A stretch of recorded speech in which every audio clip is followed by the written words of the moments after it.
일하면서 휴가를 즐기는 워케이션이 지역 내에서 자리 잡아가고 있는 모습입니다.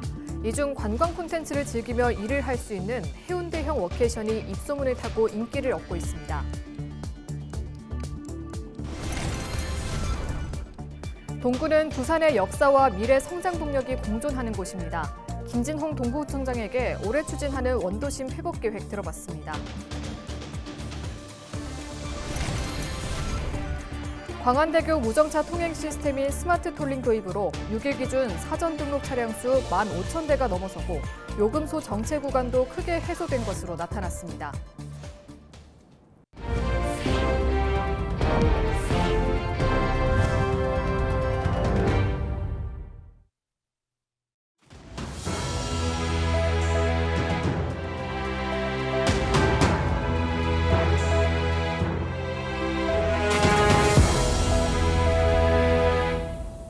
시청자 여러분 안녕하십니까? 헬로티비 뉴스입니다. 일하면서 휴가를 즐긴다는 뜻의 워케이션 들어보셨죠? 해운대에 들어선 워케이션 센터도 그중 하나입니다. 출근 전 서핑을 즐기고 센터에서 근무한 이후에는 해변 열차를 타고 퇴근할 수 있는 곳이 입소문을 타고 있는데요. 차선영 기자가 안내합니다.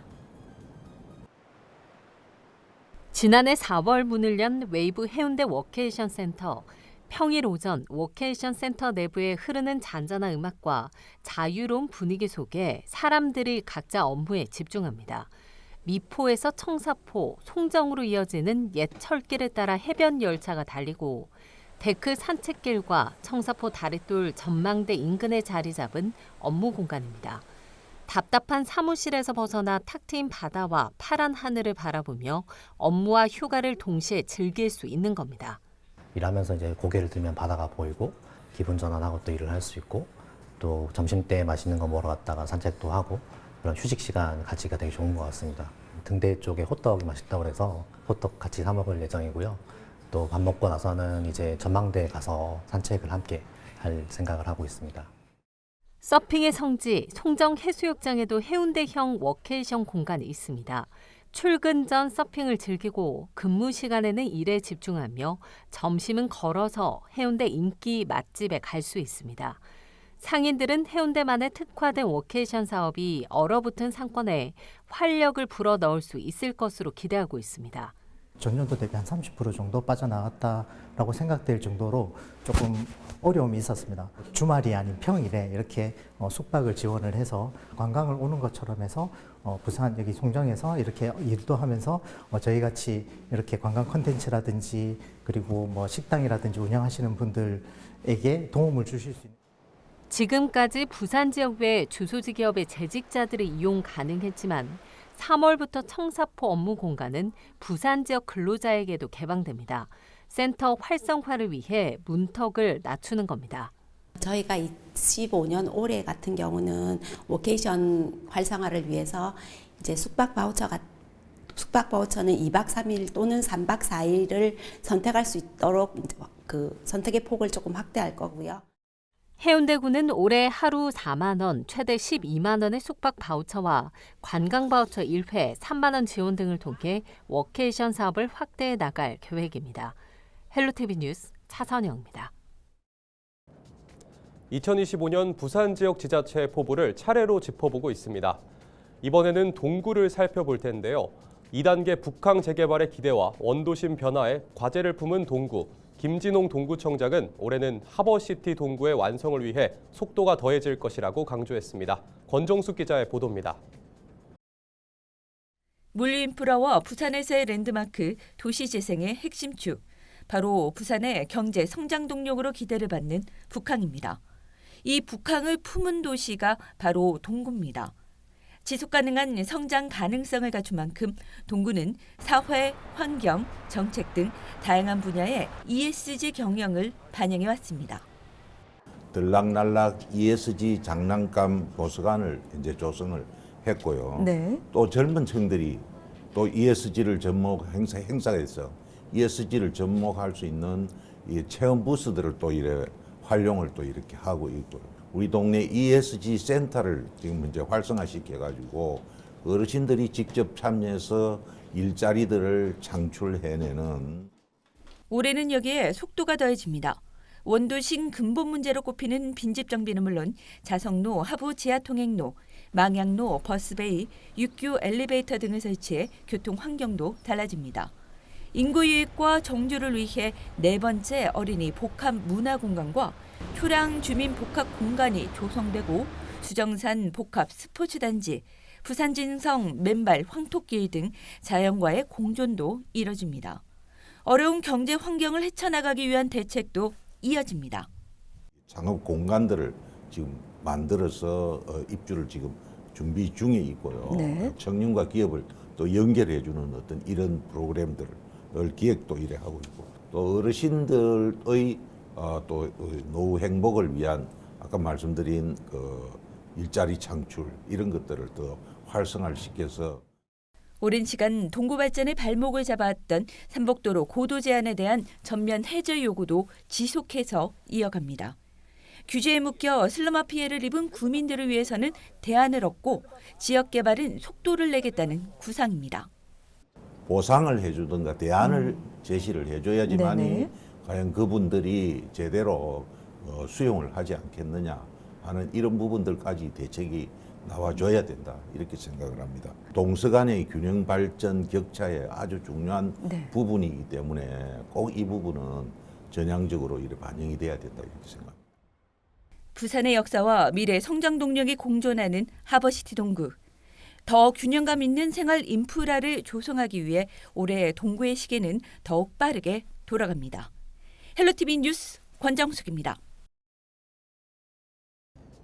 6일 오후 1시 8분쯤 부산 서구 동대신동의 한 대학병원 주차장 게이트를 통과한 택시가 승용차를 들이받아 60대 택시기사가 사망하고 택시에 타고 있던 승객 2명이 중상을 입었습니다.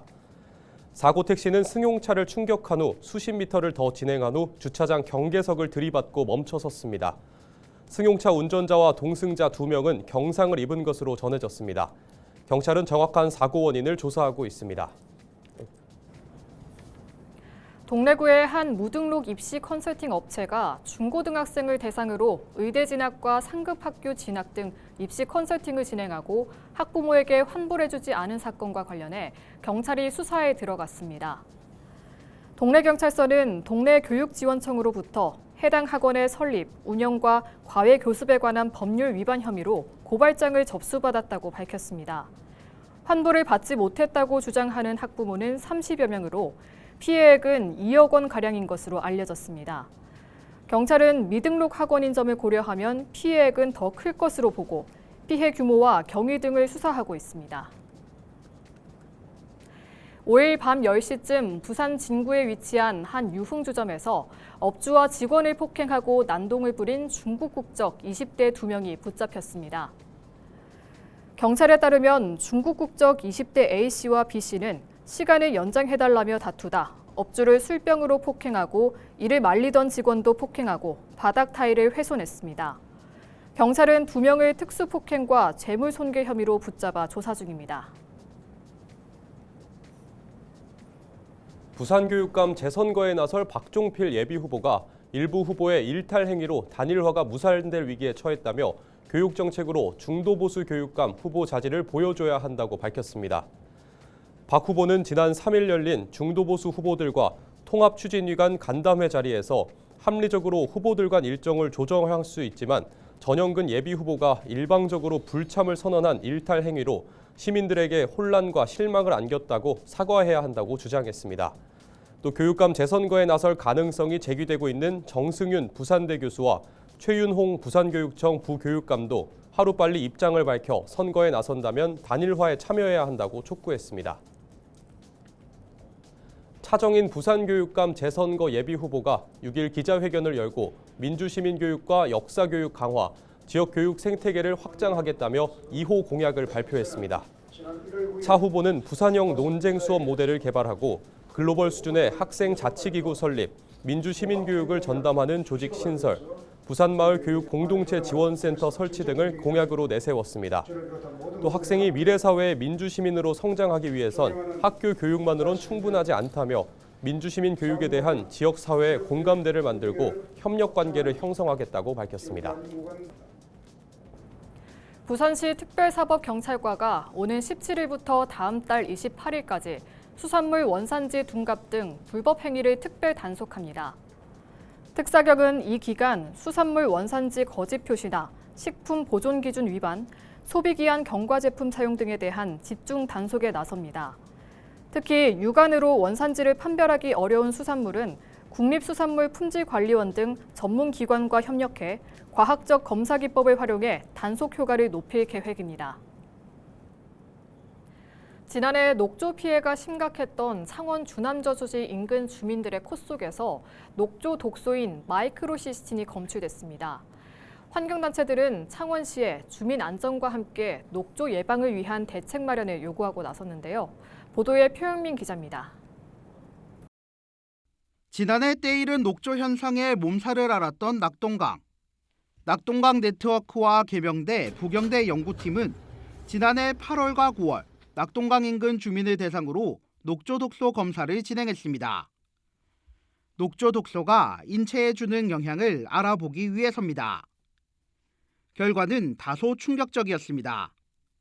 낙동강 인근에 거주하는 주민 97명 중 절반 가까운 46명의 코 속에서 녹조 독소인 마이크로시스틴이 검출된 겁니다. 창원에서도 주민 14명 중 7명이 코 속에서 녹조 독소가 검출됐습니다. 주민들의 코 속에서 나온 마이크로시스틴은 간독성 물질로 대사장애와 신장 손상을 일으킬 수 있는 유해 물질입니다.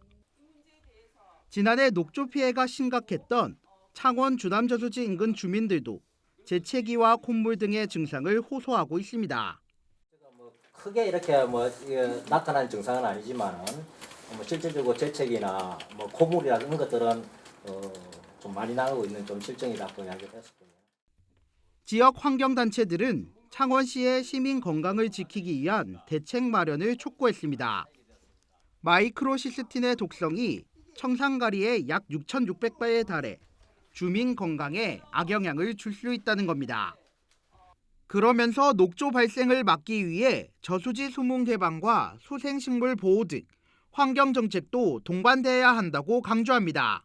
신수활동 구간에 대한 조류 경보제 도입, 주남저수지의 자정력을 복원하기 위한 수생식물 보호와 대책 마련, 낙동강 자연성 회복을 위한 수문 개방 노력, 창원시 자원의 원수, 에어로졸, 농산물 관련 녹조 독소 모니터링을 실시해야 한다. 창원시는 여러 부서의 협의가 필요한 상황인 만큼 환경단체들과 지속적인 협의를 통해 문제를 해결해 나가겠다는 입장을 내놨습니다. 한편 낙동강 인근 주민 코 속 녹조 독소 검출 사태와 관련해 책임관청인 환경부도 환경단체 등과 공동조사를 추진한다는 계획입니다. 헬로티비 뉴스 표영민입니다. 광안대교 무정차 통행 시스템인 스마트 톨링 도입으로 6일 기준 사전 등록 차량 수가 15,000대가 넘어서고 요금소 정체 구간도 크게 해소된 것으로 나타났습니다. 부산시설공단에 따르면 지난해 12월 말 기준 1,782명이던 사전 등록자 수가 올해 2월 6일 기준 15,566명으로 8배 이상 증가했습니다. 또 스마트 톨링 시행 이후 차량의 평균 통과 속도가 시속 30km에서 시속 60km 이상으로 2배 이상 빨라지고 요금소 정체 구간도 95% 해소된 것으로 확인됐습니다. 공단은 상습 정체로 인한 불필요한 정차 차량의 배출가스가 감소되고 환경보호 등에도 긍정적인 영향을 줄 것으로 기대하고 있습니다. 이종욱 국회의원이 부산 항만공사를 부산 경남 항만공사로 명칭을 변경하는 법안을 발의했습니다. 개정 법률안에는 항만공사의 관할 구역이 2개 이상 특별시나 광역시도에 걸쳐 있으면 명칭의 행정구역을 모두 명시하도록 했습니다. 또 항만사업과 예산 등을 심의 의결하는 항만위원도 균등한 인원을 추천하도록 하는 내용을 담았습니다. 이 의원은 2024년 말 기준으로 부산항 신항 배후단지의 86.3%가 경남에 있고 2032년에는 신항 47대 선석 중 절반이 넘는 24개 선석이 진해 신항에 위치한다며 법안 개정이 필요하다고 주장했습니다. 이상으로 뉴스를 마칩니다. 시청해주신 여러분 고맙습니다.